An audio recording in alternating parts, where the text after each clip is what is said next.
रामानन्दार्य मध्यमामस्मदाचार्य पर्यन्तं वन्दे गुरुपरम्परां पवनतनय सङ्कटहरण मङ्गलमूर्तिरूप राम लखन सीता सहित हृदय बसहु सुरभूप सियावर रामचंद्र की जय। हरि ओम तत्सत् परमात्मने नमः। प्रकरण हाले से मानसमां नाम वंदना प्रवचन तीजू नाम जपनो अनुभव बतावे छे। राम नामनी वंदनानुं प्रकरण चाली रह्युं छे। आमां राम नामना महिमानुं वर्णन पण आव्युं छे। आनो महिमा सांभळवाथी तो राम नाममां ऋषि थई शके छे, पण आनुं महात्म्य तो राम नाम जपवाथी ज मळे छे। हकीकत एनु फळ शुं छे जोवुं होय तो जप करो तो खबर पड़े, अनुभव करवो पड़े ने। આપણે શાખવું હોય કોઈ વસ્તુ તેને શાખવી પડે તો ખબર પડે કે આ કેવી છે, તીખી છે, ગળી છે, ખાટી છે।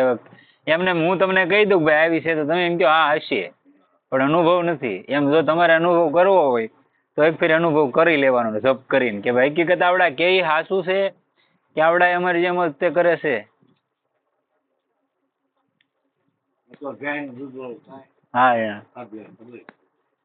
હા એવું થાય।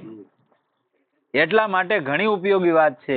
આની વાસ્તવિકતા જપવાથી જ સમજવામાં આવે છે। પૂરી અસર એનાથી જ પડશે। જેમ ભૂખ્યા માણસને ભોજનની વાત જણાવવામાં આવે તો તેની રુચિ વિશેષ થઈ જાય છે, પણ ભૂખ વિના ભોજનમાં એટલો રસ નથી આવતો। કકડીને ભૂખ લાગે છે ત્યારે ખબર પડે છે કે ભોજન કેટલું ઉત્તમ છે। વાત તો તમને ગમે એવી કરી દી, પણ ખાધા વગર ને તમે ભૂખ લાગી ને તમે અનુભવ વગર શું થાય એમ। તે રૂસે પણ છે, ભાવે પણ છે અને પછી પણ જાય છે। એ ભોજનનો રસ બને છે, તેનાથી શક્તિ આવે છે। એવી જ રીતે ઋષિપૂર્વક નામનો જપ કરવાથી નામનું મહાત્મ્ય સમજવામાં આવે છે, તો સમજમાં આવે છે। અગર આપણે રોજ એક ને એક વાત હોય જ, તે ગમે એ પ્રકરણ હાલતું હોય પણ એમાં નામની વાત આપણે રોજ માટે હોય, પણ એનો અનુભવ હકીકત જોવો હોય તો જપ કરવો પડે। અને કરો એક ફેરી તો ખબર પડે કે હકીકત ભગવાન કેવો દયાળુ છે।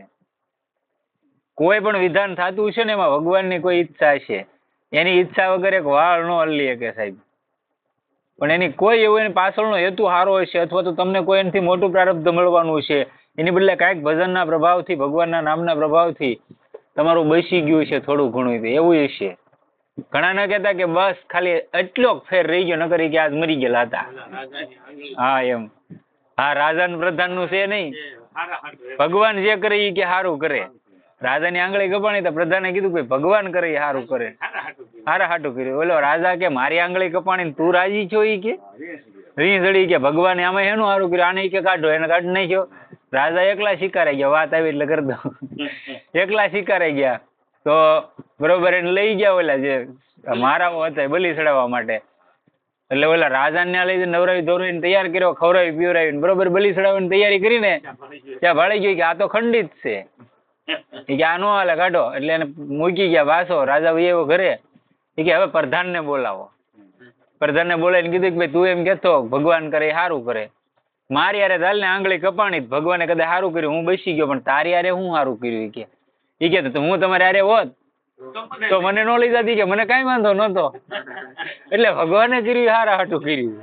એટલે ભગવાન કોઈ પણ વસ્તુ કરે ને તેમાં રક્ષક ન કરો, એમ કેવું ત્યાં કાંઈ કાંઈ તારી કૃપા છે નજર એટલું ન બસે, બળતરા નહીં કરવાની એ તો એમ। એવી જ રીતે ઋષિપૂર્વક નામનો જપ કરવાથી જ નામનું મહાત્મ્ય સમજવામાં આવે છે। એટલા માટે જેમ જેમ વધારે નામ જપીએ છીએ તેમ તેમ તેનો વિશેષ લાભ થાય છે। જેમ પૈસા કમાનારાઓની પાસે પૈસા વધી જાય છે તો તેમને પૈસાનો લોભ પણ વધી જાય છે, પરંતુ અંતે એ પતન કરે છે।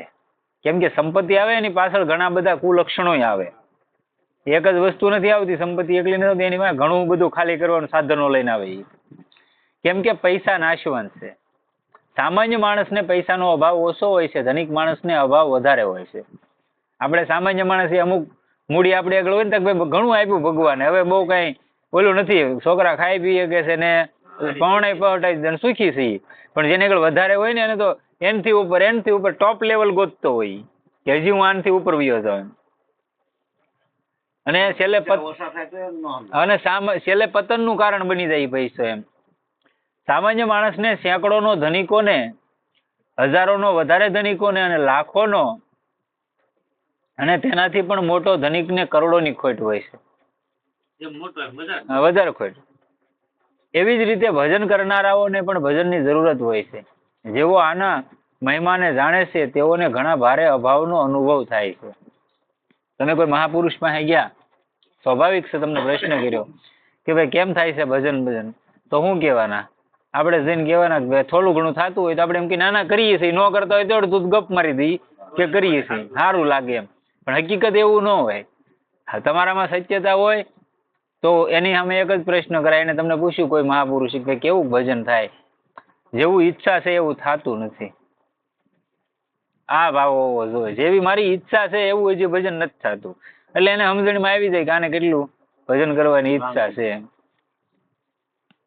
અમારાથી ભજન ઘણું ઓછું થયું, પરંતુ જે લોકો ભજન કરતા જ નથી તેમને ખબર જ નથી.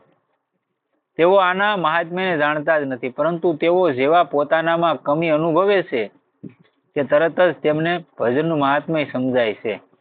અને ઘણા એમ કે ભાઈ તમે આનું રેકોર્ડિંગ કરો અથવા તો વિડીયા બનાવો અને યુટ્યુબમાં મૂકો તો આ ઋષિઓનું ઋણ છે, આપણને આ ગ્રંથો મળ્યા ઋષિનું ઋણ છે. હવે તમને કાંઈક 2% ખબર પડી, 100માંથી 2% તમને ખબર પડી અને સત્યને તમે થોડો ઘણો અનુભવ કરો છો, તો દુનિયાની સામે મૂકવામાં 5 જણા સુધરે તમને વાંધો હું? કાંઈ વાંધો ખરો? બધી વસ્તુ પૈસા માટે નથી હોતી, તમારા સ્વાર્થ માટે નથી હોતી.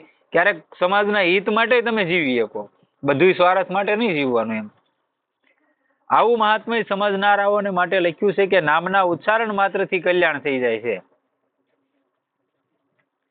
અને કોઈ પણ નામ છે એ નામનું તમને એમ થાય કે આનું ફળ કેવી રીતનું, તો 24 કલાકના કોઈ પણ તમારા ઘરે કાંઈ પ્રસંગોપાત હોય અથવા તમારે કોઈ પણ કામને લઈને કરવાનું છે, મારથી આ થતું નથી, ઘણા ટાઈમથી હેરાન થાવ, 24 કલાકનું નામ કીર્તન ગોઠવી નાખો. સવારમાં 8મો દિનો વટે ને જાય તમારું કામ થઈ ગયેલું પીડ્યું, એટલો નામનો પ્રભાવ છે. આપણે જાણતા નથી તો આપણે નાનું ગણીએ, રામ રામ કહેવાથી શું થઈ જાય, કે કૃષ્ણ કૃષ્ણ કહેવાથી શું થઈ જાય. હકીકત એવું નથી, અમાપ શક્તિ છે નામમાં, એને જાગૃત કરવાની છે. આપણે અહીંયા ભોળાનાથે જઈએ તો આપણે શું કહીએ, પંચાક્ષર મંત્ર છે તો આપણે બધા એક સામાન્ય રીતે બોલીએ કે ન બોલતા, અહીંયા જઈએ તો એને નથી ખબર, પૂંજારીને કે આને સામાન્ય રીતે વર્ણન કરાય કે બોલાય કે ન બોલાય એને ખબર નથી.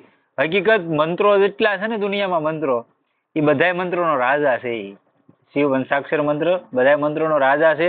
અને રાજાથી વિશેષ બીજા એકે મંત્રોમાં એટલી બધી શક્તિ સ્વાભાવિક રીતે મૂકેલી છે, પણ એને જાગૃતિ તરફ લઈ જવો પડે, સિદ્ધત્વ તરફ લઈ જવો પડે.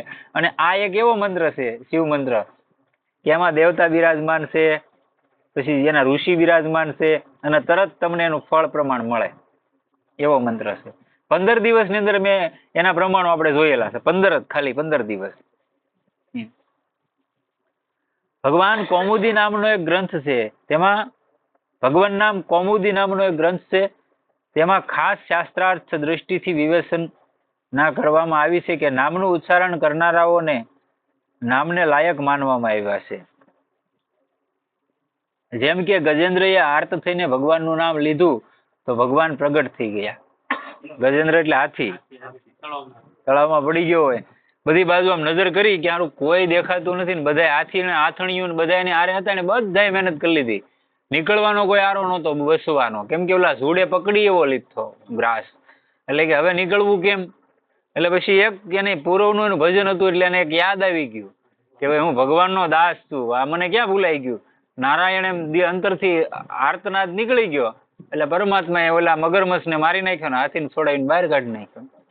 બીજું પ્રમાણ દ્રૌપદીએ જયારે વસ્ત્રારણ થતું હતું પરિસભામાં, હા બે સભામાં તો જેવા તેવા નહોતા બેઠા, ભીષ્મ પિતામહ, દ્રોણાચાર્ય, આવા મોટા અર્જુન, યુધિષ્ઠિર, ધુરંધરો જેની સામે જેવો તેવો ટકે નહીં.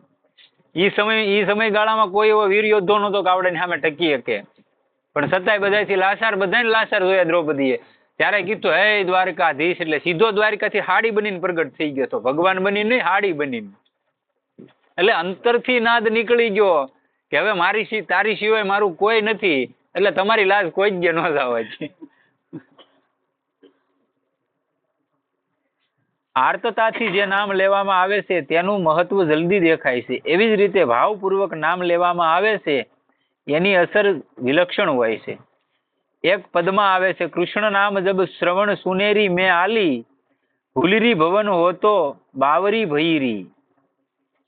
આ બધા પદ છે વૃંદાવન વ્રજ 84 કોષના મહાપુરુષોએ લખેલા. આ તળપદી ભાષા મૂકેલી. બહુ આમ આપણે આપણી સમજણમાં ઓલું થાય, બહુ એટલે બહુ આમ સ્પષ્ટતા કરેલી. જે ગોપિકાઓના હૃદયમાં ભગવાનનો પ્રેમ છે તેઓ તેમનું નામ સાંભળતા જ પાગલ બની જાય છે.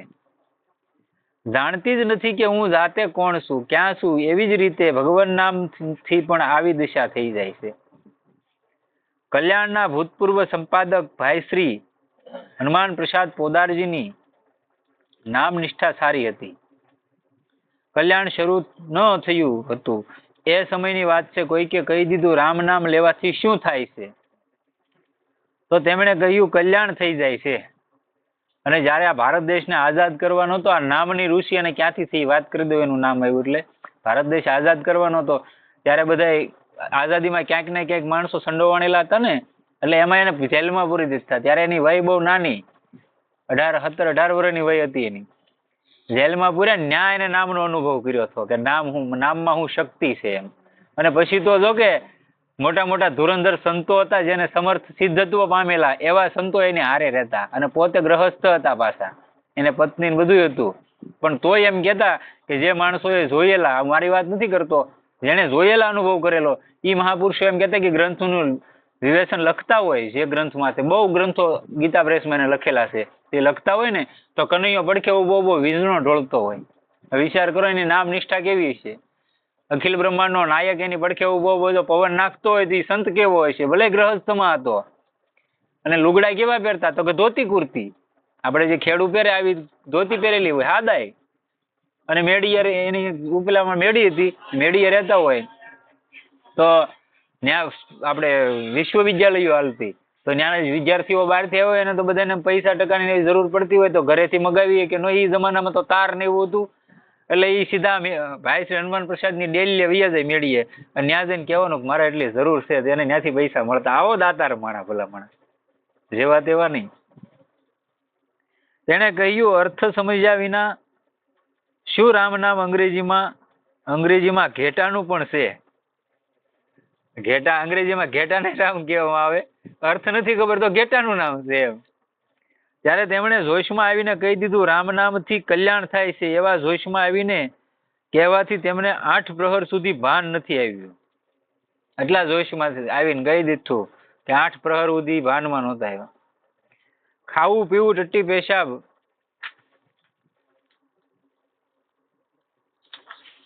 બધું બંધ.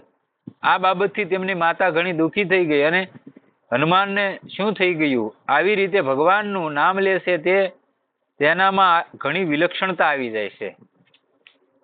આપણે ઘણા એવા સંતો થઈ ગયા જેને ઓળખતા નથી. આપણે ગુજરાતનો એક બહુ પ્રખર વિદ્વાન સંત થઈ ગયેલા છે પટેલ સમાજમાં, અમદાવાદના કૃષ્ણદાસ પૈહારીજી મહારાજ. બહુ મોટું નામ છે સંતોની. આપણે વ્રજ 84 કોષમાં એની જેવું એમ કોઈનું એટલું બધું ઊંચું નામ હોય, એવા સિદ્ધત્વને પામી ગયેલા મહાપુરુષ. એના એવા પ્રમાણો. પછી હરેરામ બાબા, એ બ્રાહ્મણમાં થઈ ગયા, એનું વતન હતું વડોદરા અને સુરત પૌણેલા હતા. ઈ એવા. પછી કિલદેવજી મહારાજ, ઈ અમદાવાદના, ઈ એવા સિદ્ધત્વને પામી ગયેલા. ઘણા આપણા ગુજરાતના સંતો થઈ ગયા, પણ થઈ ગયા બધા એન ક્યાં જઈને, આન ક્યાં નહીં. રસ પરંપરામાં જેટલા થઈ ગયા ને એટલે બધા એન ક્યાં થઈ ગયા. અને એ જે હું કૃષ્ણદાસજીની વાત કરું ને, એ ભક્તમાળામાં મેં મૂકેલું છે કે ભક્તમાળની કથા છે આખી. આપણા અહીંયા લગભગ એનું સ્થાન છે જેવું તેવું, એમ કે અમદાવાદમાં ખાસ નથી એમ, એવી રીતનું. જેની નામમાં ઋષિ થાય છે તેને ખબર પડે છે કે નામનો શું મહિમા હોય છે. બીજાને શું ખબર પડે છે કે નામ શું ચીજ છે. બધા માણસ શું જાણે, નામમાં ઋષિ વધારે થાય છે. જપ કરવાથી, ભજન કરવાથી અને તેમાં તલ્લીન થવાથી સંત મહાત્માઓની વાણીમાં જે બાબતો છે એ વિલક્ષણ બાબતો જાતે અનુભવમાં આવવા લાગે છે. તમારી નામમાં નિષ્ઠા થઈ ગઈ તો કોઈ મહાપુરુષો જેને તમે બહુ ચાહતા હો, બહુ માનતા હોય, એ સંત તમને સ્વપ્ને આવીને અથવા તો તમે ભજન કરતા હોય તો તમારી સામે પ્રગટ થઈને કે આમ કરે આમ નહીં, અને આલે આ મંત્રનો જાપ કરી હવે કે ગુરુ ગોતવા ન જાતો. આવા સિદ્ધ સંતો છે. આજે કિલદેવજી મહારાજની વાત કરું, એવડાને મથુરાની અંદર હાલમાં એક કિલગલી કહેવાય, ત્યાં બેહતા આમ બજારમાં સાઈડમાં, તો બાદશાહની સવારી આવતી હતી, મોગલ સામ્રાજ્ય હતું. એટલે એને કીધું ભાઈ કોણ ઓલા ગાંડા જેવો બેઠો, એને હટાવો કે રસ્તામાંથી. એટલે એના માણસો ગયા બાદશાહને કે ભાઈ એ ઊભો નથી થતો, એ કીધું કોઈ સાધુ છે અને ધ્યાનમાં બેઠો એવું લાગે છે. એ કે એના માથામાં ખીલો મારી ગયો, એના માથામાં ખીલો મારી દીધો, એટલે એનું નામ કિલદેવ પડી ગયું. ખીલો માર્યો ને તો ખીલો ઓગળી ગયો હતો, પણ એ નાથી નહોતા હાટ્યા. આવા સિદ્ધ સંત હતા. વિલક્ષણ બાબતો જાતે અનુભવમાં આવવા લાગે છે. સંતોએ અલગ અલગ ઠેકાણે પોતાનો અલગ અલગ અનુભવ લખ્યો છે. એક બહેન હતી, તેણે પોતાની નામ જપની એવી વાતો જણાવી જે સંતની વાણીમાં પણ નથી મળતી. નામથી શું થાય છે, કેવી તમને તમારી સ્થિતિ બને છે, એ બતાવે છે. આ એક બેનનો અનુભવ છે. તેણે કહ્યું કે નામ જપતા જપતા પૂરા શરીરમાં ઠંડક પહોંચે છે. કાળા ઉનાળે તમે નામ જપ કરતા હોય તો અંદરથી એક ઠંડકનો ફુવારો, અંદરથી એમ લાગે કે આખું શરીર ઠંડુ થઈ જાય છે. પૂરા શરીરમાં ઠંડુ ઠંડુ ઝરણું વહે છે તથા એક પ્રકારની મીઠાશ અને આનંદની પ્રાપ્તિ થાય છે. મેં સંતોની વાણી વાંચી છે, પણ આવું વર્ણન નથી આવતું. જેવું એ બહેને જણાવ્યું, આવા અલૌકિક ચમત્કાર સંત મહાત્માઓએ થોડા થોડા જ લખ્યા છે. તેઓ ક્યાં સુધી લખે? જે અનુભવ થાય છે તે વર્ણન કરવામાં આવતા નથી. જે અમુક અમુક અનુભવો તે લખે છે, બાકી તો લખતાય નથી, બધું નથી. તેઓ પોતે જ જાણે છે. જો સુખ જાનઈ મન અરુકાના, નહીં રસના પઈ જાહી બખાના. પછી આ જીભથી તમે એનું વખાણ ન કરી શકો કે કેવું છે એમ.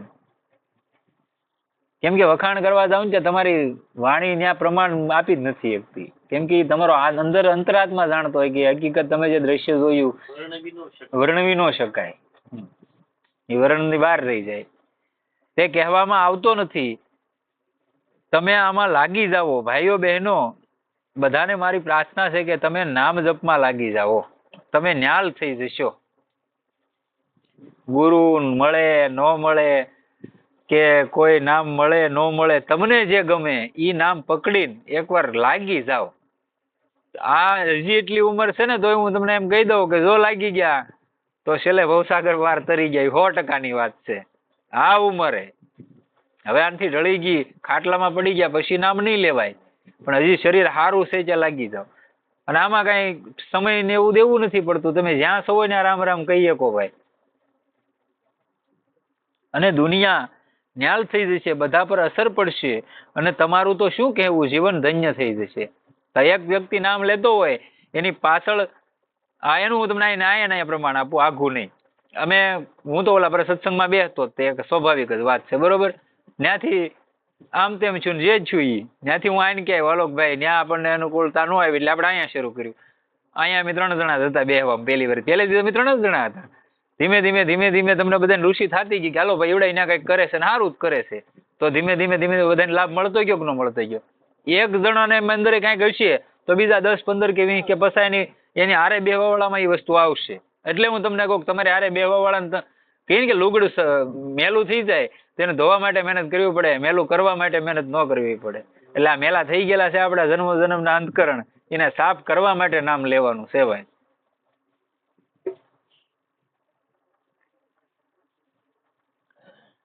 ભગવાન નામનો અપાર મહિમા છે. ગોસ્વામીજી મહારાજ આગળ વર્ણન કરે છે. બરસા ઋતુ રઘુપતિ ભગતિ, તુલસી સાલી સુદાસ, રામ નામ બર બરન, જુગ સાવન ભાદો માસ. પહેલા રામ નામ ના અવયવોનું વર્ણન થયું, પછી મહામંત્રનું વર્ણન થયું. હવે 2 અક્ષરોનું વર્ણન થાય છે. રામ આ 2 અક્ષરનું વર્ણન આવશે, સાંભળજો.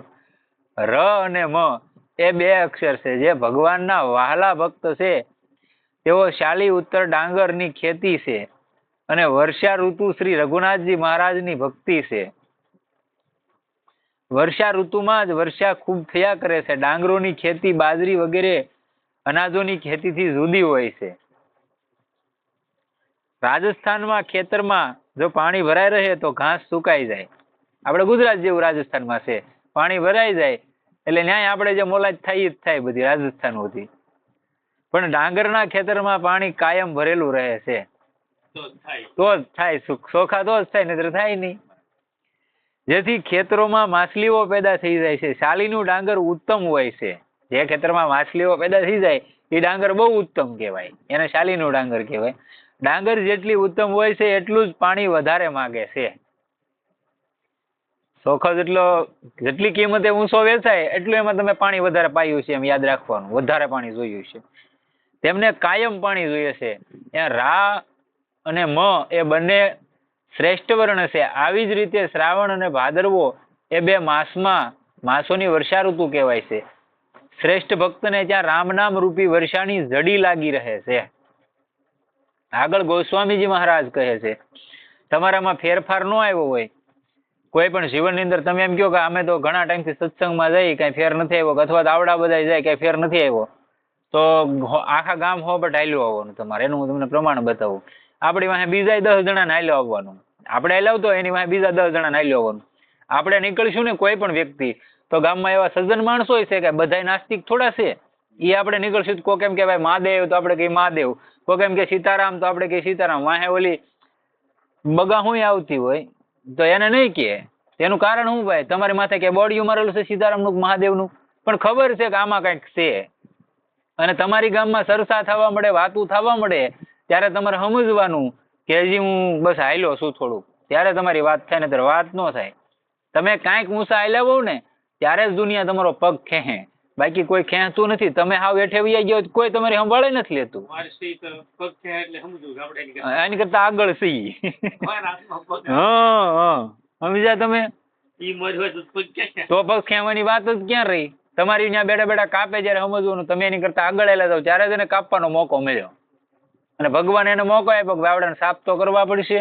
એટલે એમાં જરાય શંકા નહીં કરવાની, જરાય દુઃખ નહીં લગાડવાનું કે ભાઈ ભગવાન કરે એ બરોબર કરે. આગળ ગોસ્વામીજી મહારાજ કહે છે, આખર મધુર મનોહર દોવું, બરણ બિલોસન જન જીય જોવું. એ બંને અક્ષર મધુર અને મનોહર છે. મધુર કહેવાનો મતલબ છે કે રસનામાં રસ મળે છે. તમે રામ રામ રામ રામ રામ રામ બોલો ને એટલે તમારા મુખની અંદર એટલું બધું પાણીનો પ્રવાહ આવવા મળે, જળનો, કે તમારે ઘૂંટડો પીવો પડે. તમે મોઢામાં કઈ રાખીને રામ રામ ન બોલી શકો, અને બોલો તો તમારે એ પાણી પીવું જ પડે, થૂકી ન શકો.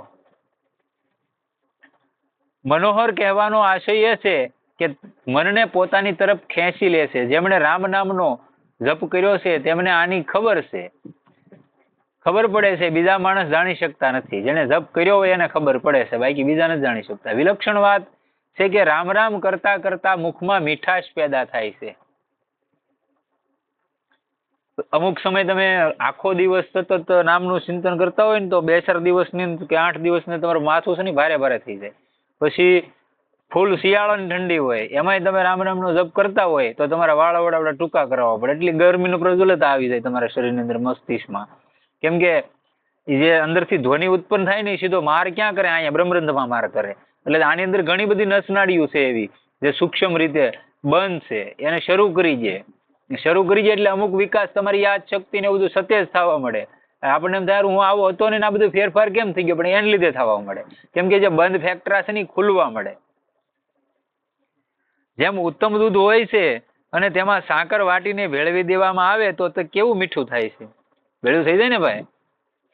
તેનાથી પણ વધારે મીઠાશ આમાં આવવા લાગે છે. દૂધ જેમ સાકર ભેળવવાથી ગળ્યું થઈ જાય એમ રામ નામમાં એનાથી વધારે મીઠાશ આવવા લાગે છે. રામ નામમાં લાગી જાય છે તો પછી એમાં અદ્ભુત રસ આવવા લાગે છે.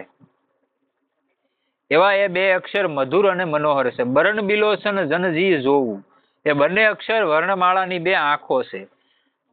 શરીરમાં 2 આંખો સૌથી શ્રેષ્ઠ માનવામાં આવી છે. આંખના વિના જેમ માણસ આંધળો હોય છે એમ રામ નામના વિના વર્ણમાળા પણ આંધળી છે. નાભાદાસજી મહારાજ થઈ ગયા વૃંદાવનમાં, જેને ભક્તમાળ ગ્રંથની રચના કરી. ભક્તમાળ પરંપરા જેને કહેવાય એ નાભાદાસથી હાલેલી પરંપરા છે. તે રામાનંદી પરંપરા પર એક એનું અલગ ઓલું છે કે ભાઈ ભક્તમાળી કહેવાય. એના જેટલા સંતો હોય એટલા બધા ભક્તમાળમાં આવે. એમાં આખી માળા 108 પારાના 108 સંતોના ચરિત્રો જડી ગયા. પણ સુમેરુ તો કોક જોવે ને. પછી એને વિચાર કર્યો કે સુમેરુ કોને લેવો, અને એમાં બરોબર તુલસીદાસજી વૃંદાવનમાં જઈ સીડ્યા.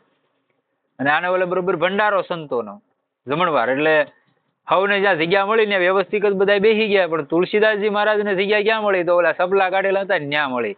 અને નાભાદાસજીને ખબર નહીં કે આ તુલસીદાસજી મહારાજ, કેમ કે ખ્યાલ નહોતો એને. અને આટલા બધા સંતોનો મેળાવડો હોય એટલે સ્વાભાવિક છે, ખબર હોય નહીં.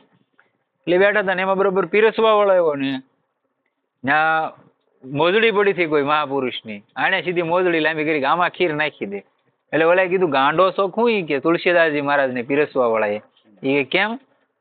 એ કે મને આપને, હું કહું ને આમાં નાખી એમ. એ કે આમાં થોડી અપાય. એટલે નાભાદાસજી કે ભાઈ હું જ છું. એને જઈને જોયું તો તુલસીદાસજી મહારાજ. એ કે ભલામણા સંતોના શરણની રજ માટે માણસો હું મહેનત નથી કરતા, હું શરણ રજ ની અંદર તો પ્રસાદ માગું છું, એમાં વાંધો શું છે? પછી ત્યાંથી એને એમ કીધું કે આ અમારો ભક્તમાળ ગ્રંથને જે એક સુમેરુ ઘટતો છે, આ તુલસીદાસજી મહારાજ સુમેરુ છે. આવી ભાવના હોય. ભક્તમાળ ગ્રંથ એ બહુ ઉચ્ચ કોટીનો ગ્રંથ છે, ક્યારેક લેવું આપણે, બહુ મજા આવે એવો સંતોના ચરિત્રો છે. નામ જપતા રહીને ઘણા વિલક્ષણ અનુભવ થવા લાગે છે. સકમળોમાં એક નાભી કમળ છે, તેની પાંખડીઓમાં ભગવાનના નામ છે, તે પણ દેખાવા લાગી જાય છે. નાભી કમળની અંદર જે નાભી કમળ અહીં બિરાજમાન છે એની અંદર ભગવાનના નામ છે. જે મંત્રનો તમે જાપ કરો ત્યાંથી તમને ઈ કમળની અંદર એ મંત્ર અથવા નામનો પ્રકાશ થવા મળે છે. અને બીજું કઈ આપણે કરવાનું જ નથી. કોઈ પણ માણસ એમ કહેતો હોય કે ભાઈ કુંડલીને એ એક અલગ વિષય છે, કુંડલીને જાગૃત કરવાનો, કે ભાઈ કોઈ યોગ સાધના વાળો ગુરુ હોય ની ટોકરથી જાગૃત કરીએ કે અથવા તો યોગ સાધનાથી કરીએ કે એના યોગને પ્રાણાયામ એનથી કરે. પણ નામ જપમાં એવું વર્ણન આવે છે કે નામના પ્રભાવથી કુંડલીની શક્તિ જાગૃત થઈ જાય છે. કેમ કે તમે આખો દિવસ નામ જપ કરો, રાત્રિએ તમને આગળ સમય છે એ સમય તમારો ફિક્સ હોય છે, એમાં તમે નામ જપ કરો તો તમારી આ જે આપણે અત્યારે આપણે માય કાંગલા જેવા નામ મરેલ જેવા થઈ જઈએ કે ભાઈ મારીથી આખી રાત ન જાય, મારથી આમ ન થાય, એ નબળાઈ આપણે કહેવાય. શું કહેવાય? હાલના સર્વિસમાં ચિત્રકૂટ છે, વૃંદાવન છે, હિમાલય છે, 3.5 દિવસની સમાધિમાં અખંડ બેઠા હોય જો આમને, તો એ મરી ન જાય ભાઈ. પાણી કાંઈ નહીં. જ્યારે એ બેહવાના હોય ત્યારે મધ અને લવિંગ આ 2-3 વસ્તુ એ કંઈક મિશ્રણ કરીને જીભ માથે મૂકી જાય, બસ પછી કાંઈ નહીં. એમાં એ સમાધિમાં વૈયા જાય. એના પછી બીજી કોઈ વસ્તુની જરૂર ન પડતી. અને આપણે અહીં એક દીમાં કઠણાઈ ભારે થઈ ગઈ. એટલે જે આપણી શક્તિ છે એ નીચે વહી ગયેલી છે. જે આપણે આ ઉર્જા શક્તિ જેટલી આપણને પરમાત્મા રાતે આપે છે, ઉપરથી આપણે લાવી છે ને રોજ સાર્સિંગ કરવા જઈએ ભગવાન પાસે, ત્યાંથી જ લાવી. નગર સવારમાં આપણને યાદ ન રહ્યું હોય તો આપણે મારા પત્ની છે કે મારા છોકરા છે તો લોસો થઈ જાય કે ન થઈ જાય? પણ ત્યાંથી ઉર્જા શક્તિ લાવી ને એ શક્તિ નીચે વહી જાય. એટલે આપણે બધું આ કામકાજમાં અમુક સંસારમાં નામ ને તેમ બધી વેડફાઈ જાય છે. એટલે હાજે પાછું જવું પડે છે. બાકી એની શક્તિ છે જે આપણી સૂક્ષ્મણા નાડી છે, અને જ્યાંથી આ ઉર્જા શક્તિ છે ત્યાંથી ખાલી આમ કરવાની છે. ખેસરી મુદ્રા આવે, તમને તો કદાચ નામે નહીં સાંભળ્યું હોય. આ જીભ આવે ને એનો આ ભાગ આવે, નીચેનો ભાગ છે એને કાપી નાખે. એટલે આપણે કરવાનો વિષય નથી, હું ખાલી વાત કરું. જે સંતો યોગ ક્રિયા વાળા હોય ને એને ખબર હોય, એ ત્યાંથી કાપી નાખે. પછી જીભને વાળીને અહીંયા લગાડે છે. આવડો આવે ને નીચે, ન્યાઠે જીભને પોગાડી છે, અને ત્યાંથી જ તે ધ્યાનમાં બેઠા હોય ત્યારે અમૃતનો સ્ત્રાવ થાય. રોજ માટે બધાયને થાય. એને થાય એવું નહીં, આપણને થાય રોજ. કેમ કે ત્યારે જ આપણને ઉર્જા મળે, નકર ઉર્જા ન મળે. હવે જે મૂળાધાર ચક્રની અંદર શક્તિ છે એ ભૂખી થઈ જાય. મૂળાધાર ચક્રની અંદર જે આપણું મુખ છે આ શક્તિનું, એ ભૂખ્યું થાય તેને શક્તિ જોતે કઈ ભોજન તો જોવે છે. એટલે આપણે અમૃત સ્ત્રાવ રોકી દઈએ એટલે એ આમ ઉપર ઉઠે. ક્યાં ઉપર ઉઠે? ત્યાંથી જે એની ઉર્જા છે એ ક્યાં ગઈ? સીધી ઉપર ઉઠી કે ન ઉઠી? એવી રીતની તે કુંડલીની શક્તિ જાગૃત થઈ જાય. સસક્રત અહીંયા સુધી કીધેલા છે, અને હાથમાં અહીંયા બ્રહ્મરંધ કીધેલું છે. લ્યો, અને અમુક યોગથી પ્રગટ કરે, પણ આનથી સહજતાથી પ્રગટ થઈ જાય નામ જપથી. એમ આંખથી જેમ બધું બહારનું જ્ઞાન થાય છે, એમ નામ જપથી મોટા મોટા શાસ્ત્રોનું જ્ઞાન થઈ જાય છે. એકડો નથી ભણેલા. કબીરને એને કાળાક્ષર કવાડે માર્યા હતા, પણ વેદજ્ઞ બ્રાહ્મણો એને ટૂંકા પડતા. સંતોએ અભ્યાસ કર્યો નથી, શાસ્ત્ર વાંચ્યા નથી, વેદ વાંચ્યા નથી, અને તેમની વાણીમાં પણ વેદોની રૂસાઓ આવે છે. વેદોમાં જેવું લખ્યું છે એવી વાત તેમની સાખીઓમાં, વાણીઓમાં પણ આવે છે. ભોજા ભગત હતા, એ તો આપણે પટેલ જ હતા ને. ભોજા ભગત તો એ ભાઈ ક્યાં વેદ ભણવા ગયા હતા? હાવ સાદા માણસ હતા, પણ તો એના સાબકા સાંભળજો, વેદના અમુક વેદની જે વાણી છે એનું પ્રમાણ તમને મળી જાય ક્યારે, કેમ કે એનામાં એ જાગૃતિ આવી ગઈ હતી ત્યારે એ આવે, એને અનુભવ કરી લીધો. વેદોનું જ્ઞાન તેમને કેવી રીતે થયું? રામનામ મહારાજથી રામનામ મહારાજ બધા અક્ષરોની આંખ છે અને આંખોથી દેખાવા લાગી જાય છે. બીજી વિચિત્ર બાબતો દેખાવા લાગી જાય છે. શ્રી રામદાસજી અને શ્રી લાલદાસજી મહારાજ બંનેની મિત્રતા હતી. હવે બંનેની મિત્રતા કેટલી વાતો મેં સાંભળી હતી. એકવાર એક માય ભોજન લઈ જઈ રહી હતી ત્યારે પેલા બંને એકબીજાને વાત કહી કે માય ભોજન લાવી રહી છે, તેમાં બાસુંદી છે. કોઈ માડી હતા એ ભોજન લાવતા હતા અને આ રામદાસ ને લાલદાસ બે બેઠા હતા. એટલે એકે કીધું કે એમાં બાસુંદી છે ને અમુક શાક છે અને આવી ચીજો છે અને ઊંધો વાટકો પણ સાથે છે એની માથે ઢાંકેલો. આવું વાત ને આયલું આવતું હતું ત્યાં કહી દીધું. પછી જયારે જોયું તો તેવી જ વાત મળી આવી. આવી રીતે લૌકિક દ્રષ્ટિથી પણ વિશેષતા આવી જાય છે. નજર એ ક્યાંય એવું અમુક જ્ઞાન થઈ જાય, તજજ્ઞતા પ્રાપ્ત કરવા નતો કે પણ હાલ્યા આવતા હોય તો કહી જાય કે ભાતમાં આ વસ્તુ છે. એકાંતમાં ભજન કરતા રહીને તેમને આવો અનુભવ થાય છે કે અમુક ઠેકાણે અમુક વાત થઈ રહી છે, એ તમે જાણી શકો આ ભજનના પ્રભાવથી. પણ જાણી શકો તમે કોઈને કહી ન શકો, તમારામાં એ વિલક્ષણતા આવી જાય એટલે તમે કોઈને કહી ન શકો પાછા. નહીં તમે જો કોઈ પણ તમારો અનુભવ છે, તમને જીવનમાં કોઈ પણ ભગવત પ્રાપ્તિનો અનુભવ કે કોઈ પણ અનુભવ છો એ તમે કોઈને આગળ દુનિયા આગળ પ્રસરિત કરી દીધો અને તમે ફેંકવા મળે એટલે પૂરું થઈ ગયું, કહેવાતું નથી. થાય ખરો ગમે ને. આ વાતોને સંત લોકો પ્રગટ કરતા જ ન હતા. રિદ્ધિ સિદ્ધિ આવી જતી અને કદીક કઈ વાત પ્રગટ થઈ જતી તો તેઓ કહેતા કે ચૂપ રહો, શોર ન કરો, લોકોને જણાવો નહીં, અંધારામાં રાત્રે દેખાવા લાગી જાય. એવા ચમત્કાર થાય છે. એ તો મામૂલી ચમત્કાર છે. વિશેષ વાત એ છે કે નામ જપથી તત્વજ્ઞાન થઈ જાય છે. તો બીજું કે આપણે એમ નથી કહેતા તત્વજ્ઞાન ના ગ્રંથો નો વાંચવા કે વેદાંતમાં ન જવું, ના, જેની રુચિ હોય કરાય. પણ આટલી બધી માથાકૂટ કરવી અને છેલ્લે તમારા નામને પકડવું પડશે, કેમ કે તમારામાં એ સૂક્ષ્મ બુદ્ધિ નથી, એવી તીવ્રતા નથી, તમે પેલા તૈયારી કરી નથી અને પછી છેલ્લે માથાકૂટ કરવા કે હું બ્રહ્મ છું એ ફિટ કરવા આખી જિંદગી ગુમાવી નાખવી, એની કરતા ભાઈ રામ રામ કરવું શું ખોટું છે? કયો જે પરમાત્માનું સ્વરૂપ છે, સ્વયંનું સ્વરૂપ છે, એ બધાનો અનુભવ થઈ જાય છે. આ મામૂલી વાત છે. શું લૌકિક ચમત્કાર દેખાય જવો કોઈ મોટી વાત નથી. રામ નામમાં અપાર અનંત શક્તિ ભરેલી છે. એટલા માટે ગોસ્વામીજી મહારાજ કહે છે, બરણ બિલોસન જનજી જોવું ભક્તોના હૃદયને જાણવાને માટે એ નેત્ર છે. ભક્તોના હૃદયને જાણવા માટે રામ નામ નેત્ર છે. કોઈ પણ વ્યક્તિ આમો બેહી ગયો હોય, તમારો ભજનની પરિપક્વતા હોય તો તમારે એને પૂછવું ન પડે આ કેવો છે. તમે એના ચહેરામાંથી કહી શકો કે આ આવો જ છે. અમુક મહાપુરુષોની પાસે તમે જાઓ ને તમે એમ કહો કે હું તો બહુ ભજન કરું, તો એ તમને એમ કે બંધ થઈ જા. આ મારો પ્રમાણનો અનુભવનો દાખલો કે ભાઈ બંધ થઈ જાય એ વાત કરીમાં, કેમ કે મેં આખી જિંદગી કરેલું છે. તું જેની વાત કરે છો એ મેં સંન્યાસ લઈને આખી જિંદગી કરેલું છે અને તોય મને ત્યાં સુધી અનુભવ નથી થયો. તું અત્યારે સીધો જ ફેંકવા મળે એટલે એ નથી થતું એમ. સદગુરુદેવ કી જય.